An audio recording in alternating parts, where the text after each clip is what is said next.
hello friends मोर channel अन्य এটা ভিডিওলৈ স্বাগতম জনাইছো ভিডিওটো আৰম্ভ কৰাৰ আগতে আপোনালোকৰ এটি সৰু অনুৰোধ এতিয়াও যদি চেনেলটো সাবস্ক্ৰাইব নকৰাকৈ চাই আছে চেনেলটো সাবস্ক্ৰাইব কৰি ল'ব অভিনেত্ৰী সেমন্তিকা শৰ্মাক বাৰু আপোনালোকৰ কেনেকুৱা লাগে বন্ধু বান্ধৱীসকল অভিনেত্ৰী সেমন্তিকা শৰ্মাৰ বিৰুদ্ধে উঠিছে হিংসাৰ অভিযোগ অকল সেমন্তিকা শৰ্মাৰ ওপৰতে নহয় তেখেতৰ পৰিয়ালৰ মাক আৰু ককায়েকৰ ওপৰতো ৰুজু কৰা হৈছে গোচৰ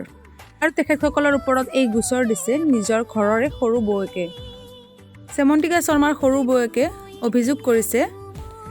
পৰিয়ালৰ লোকে শাৰীৰিক আৰু মানসিকভাৱে নিৰ্যাতন কৰিছে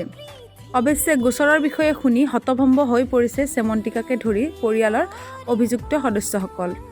কাৰণ যিগৰাকী সৰু বৌকে তেওঁলোকৰ ওপৰত গোচৰ ৰুজু কৰিছে তেওঁ বিয়াৰ এসপ্তাহ পিছতে শহুৰেকৰ ঘৰ এৰি মাকৰ ঘৰতে থাকিবলৈ লৈছিল স্বামীৰ সৈতে আৰু তেনেস্থলত তেওঁৰ ওপৰত অত্যাচাৰ কৰা কথাটো কৰ পৰা আহিল তাকে মানে শুনি আচৰিত হৈছে পৰিয়ালটোৱে এই বিষয়ে আজি সেমন্তিকা শৰ্মাই এটা নিউজ চেনেলত